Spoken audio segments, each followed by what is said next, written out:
Bueno, vamos a hablar del tratamiento personalizado y por qué es tan importante. Yo les preguntaría, levanten la mano, ¿quiénes se atienden en el Seguro Social aquí?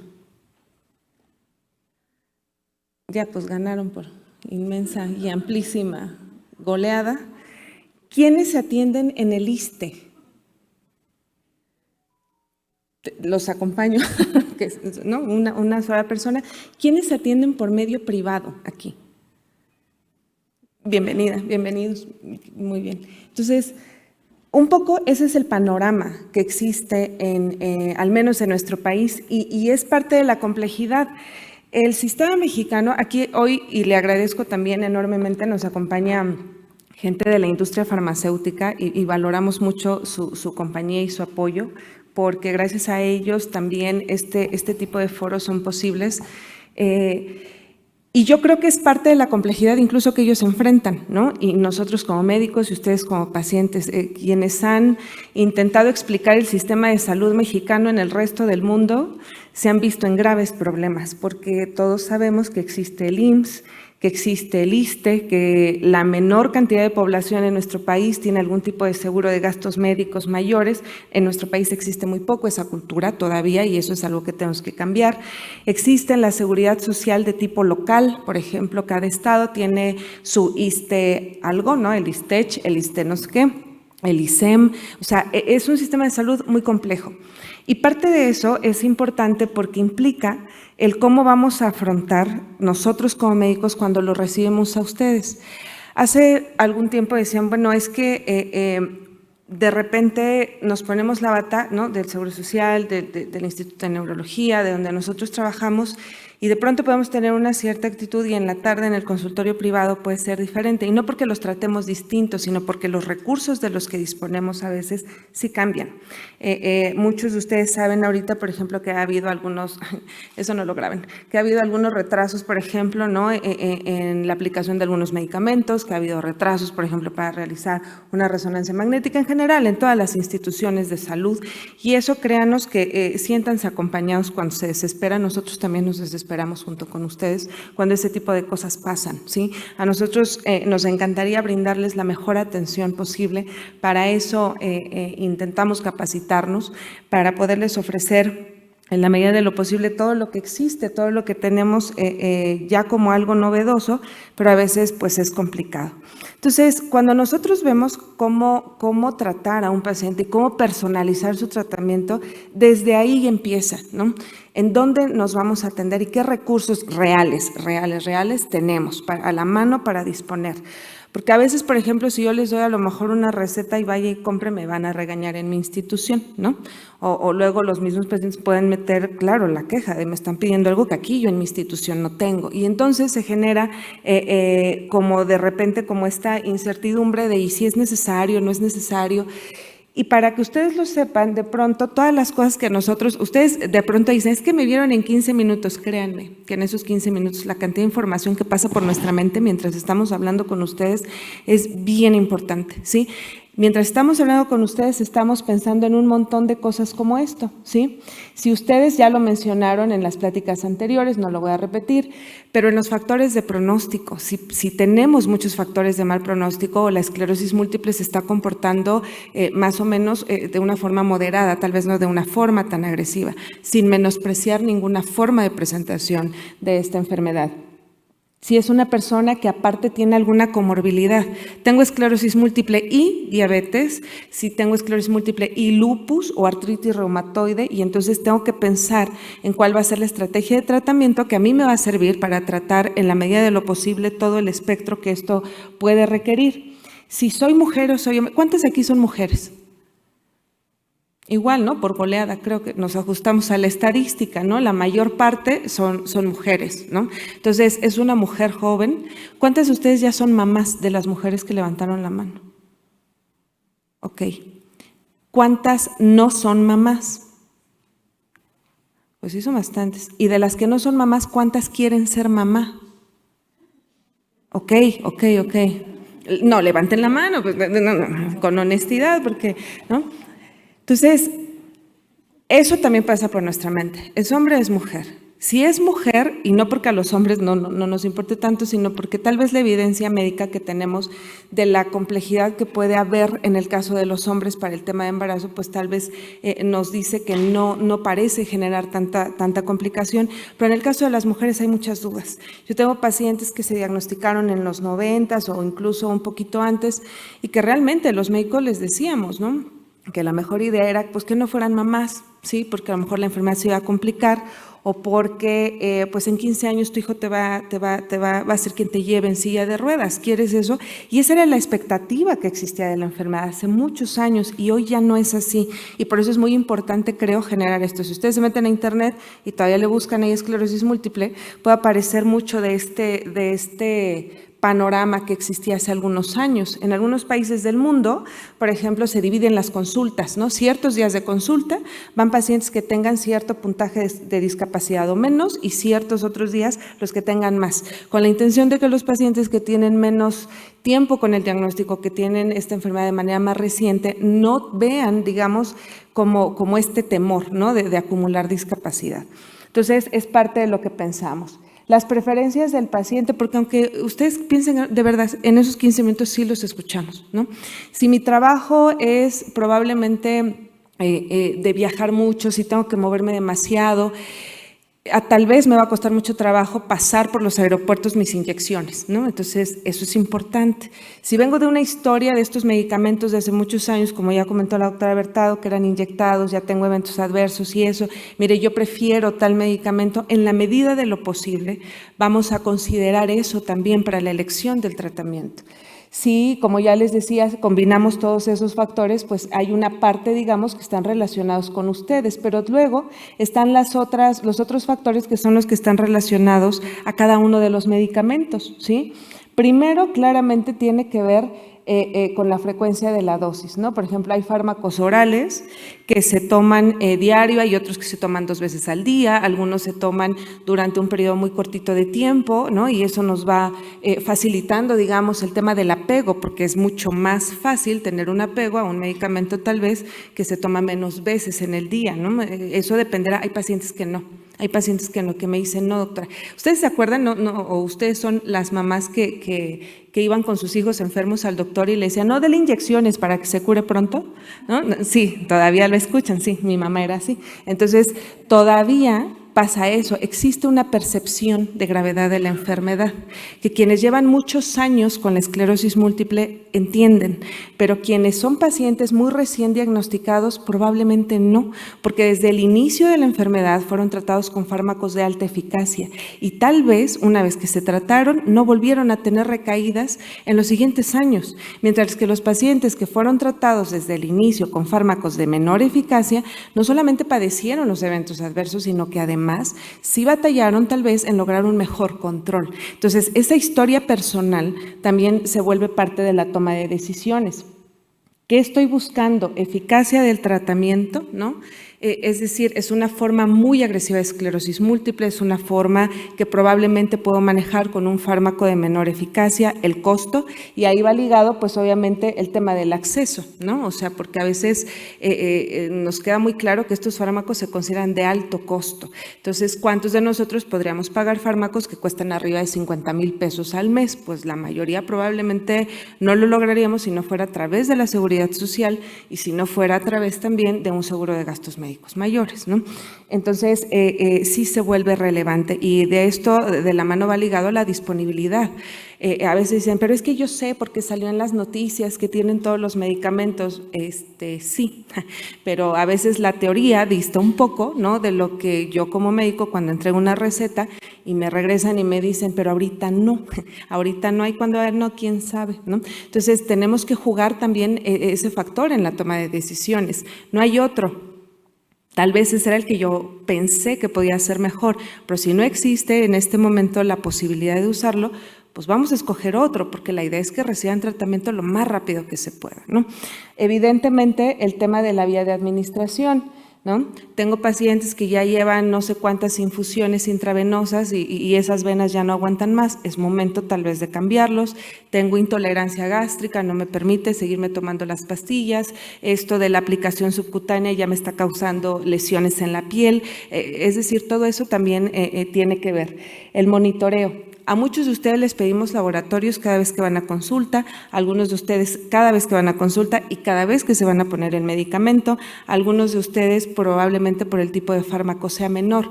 Pero entonces es importante saber que ustedes acepten también esa carga de monitoreo, porque así se llama. No solamente es aplicarme el medicamento, implica que vaya al doctor, porque nos pasa mucho, por ejemplo, de repente que yo tengo el registro de que se ha ido a aplicarse el medicamento, pero hace 3 años no va a la consulta, ¿no? Y eso es completamente diferente. Se ha hecho los estudios de laboratorio que se le han pedido, sí, no, y yo como médico me he tomado el tiempo de revisarlos y de revisarlos además a conciencia, ¿no? De saber que no estamos teniendo algún problema con los fármacos. La seguridad.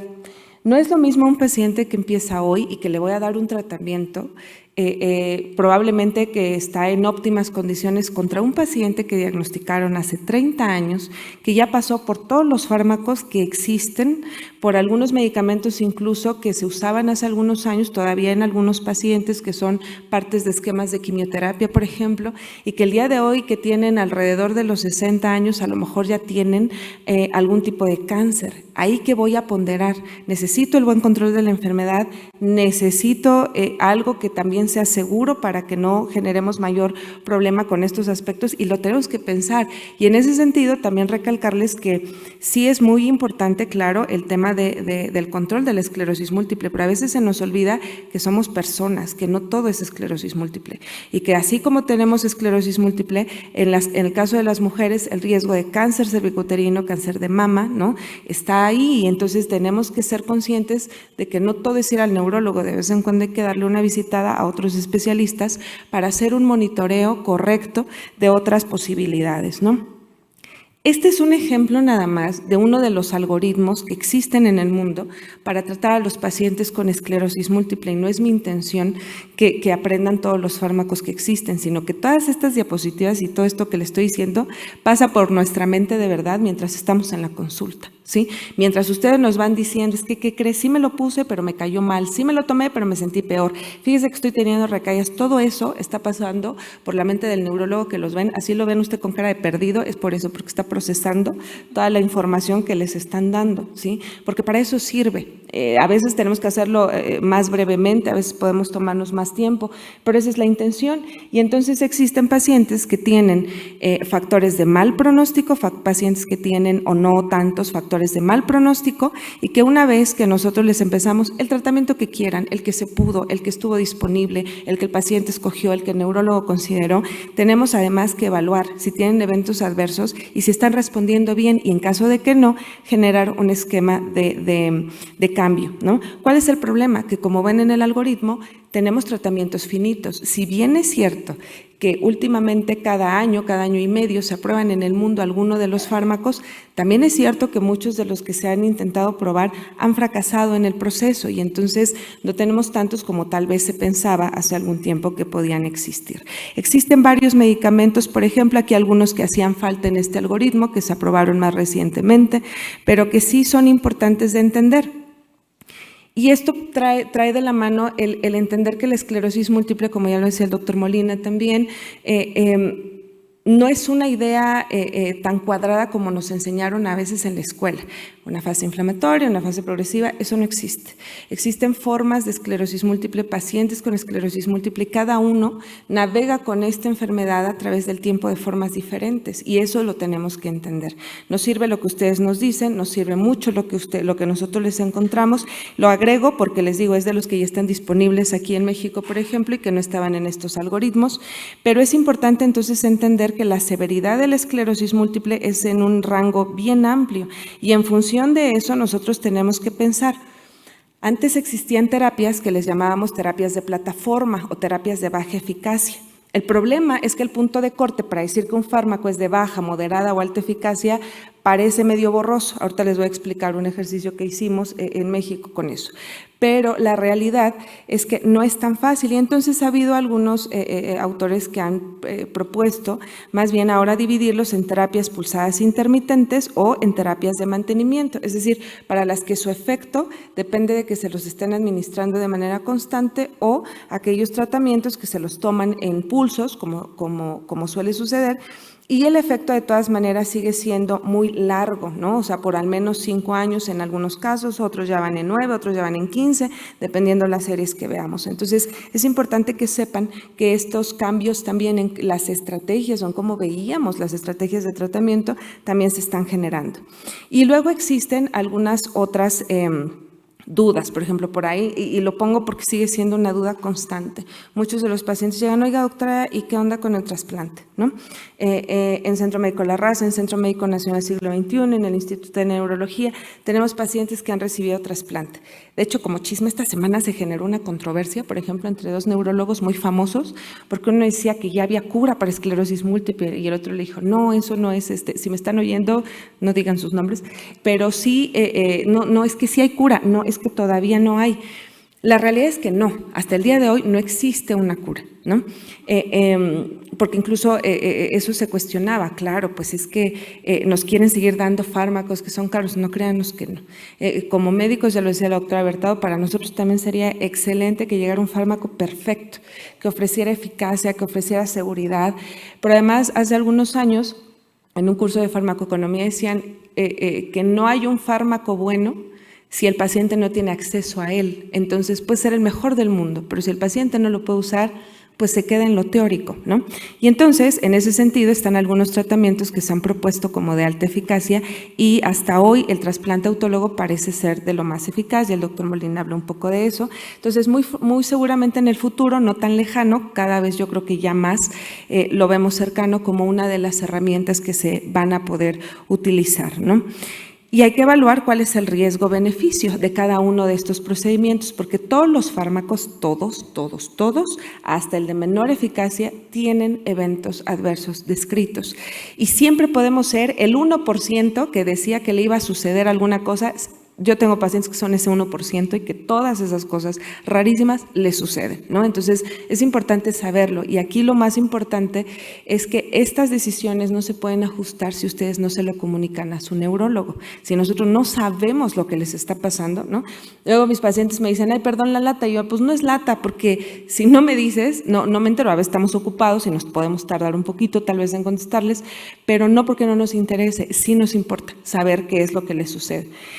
Esta es una gráfica que les pongo en general porque me importa que sepan que a través del tiempo hemos aprendido más de la esclerosis múltiple. Hace algunos años este esquema era bien sencillo, se podría resumir en un cuartito de esta gráfica, pero después hemos empezado a aprender cada vez más y el entender cómo sucede el daño nos permite intentar buscar cómo ponerle el remedio.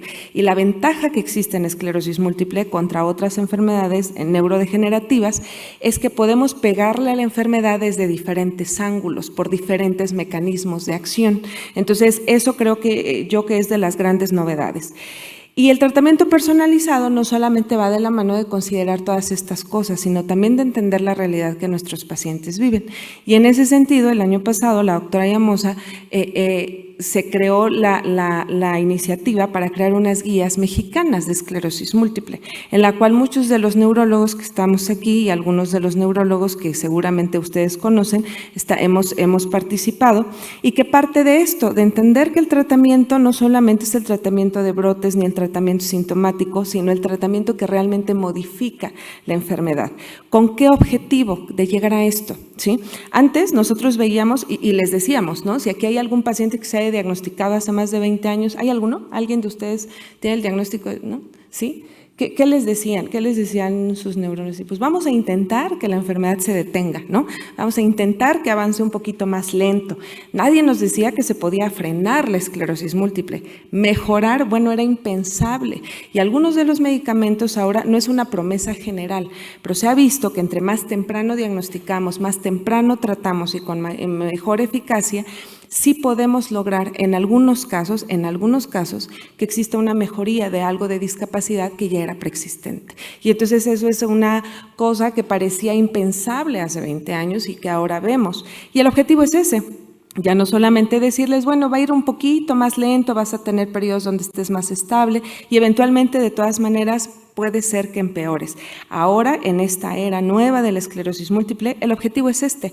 Como ven, ya no después de tantas recaídas, tal vez en el segundo brote, ¿no? En el segundo rebote hay agarrarlos, diagnosticarlos antes si es posible, antes si se buscó una atención por un neurólogo y inmediatamente haciendo el diagnóstico tratar con el mejor fármaco posible.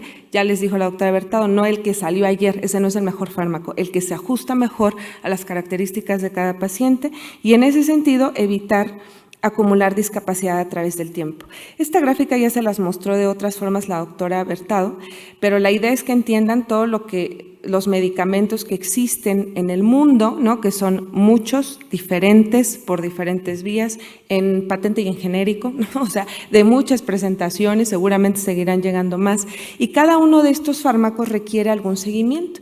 Y este, por ejemplo, es un algoritmo que se propone ahora a través de Mextreams y de los neurólogos que participamos en esta guía, donde lo que esperamos es eso, que cada vez, y eso es lo que buscamos también a través de estos eventos, empujar a entender que los pacientes desde el inicio deben tratarse con fármacos de alta eficacia en la medida de lo posible, y si no, por lo menos de los que se consideran de moderada eficacia. Lo que buscamos es que, ya voy, ahí voy, es que sean cada vez menos los pacientes que se tratan con fármacos de baja eficacia para evitar justamente el aumento en la discapacidad. Hay muchos medicamentos, hay formas de realizar este cambio. El tratamiento de los brotes, en eso no les tenemos muchas novedades, sigue siendo bastante lo que ustedes han pasado. El uso de la metilprednisolona por vía intravenosa por varios días, dependiendo de la severidad. Y cada vez existen más cosas que considerar. Terapias off-label, por ejemplo, que significa que no tienen aprobación por esclerosis múltiple, pero que son fármacos que se usan, como la mitojantrona, como el rituximab, por ejemplo. El trasplante, que ya hablamos de él. Ahora vemos a pacientes de mayor edad navegando con esta enfermedad y sabemos que podemos empezar tal vez a cambiarles el tratamiento con la intención de generar una salida, digamos, del manejo de esclerosis múltiple. Antes pensábamos que los pacientes iban a recibir el tratamiento de por vida. Todavía estamos aprendiendo y en el proceso. No hay datos exactos, pero se ha visto en el mundo que si confiamos en que así como envejecemos del cabello y de la piel, también nuestro sistema inmunológico empieza a envejecer, es probable que podamos confiar que después de cierta edad y después de ciertos años de estar libres de la enfermedad, podamos aspirar a quedar sin tratamiento. ¿Qué pasa cuando el paciente falla? Y obviamente lo que ya les contó la doctora Bertado, el manejo sintomático. Entonces, pues muchas gracias nuevamente por su presencia, muchas gracias por escucharnos aquí y ahora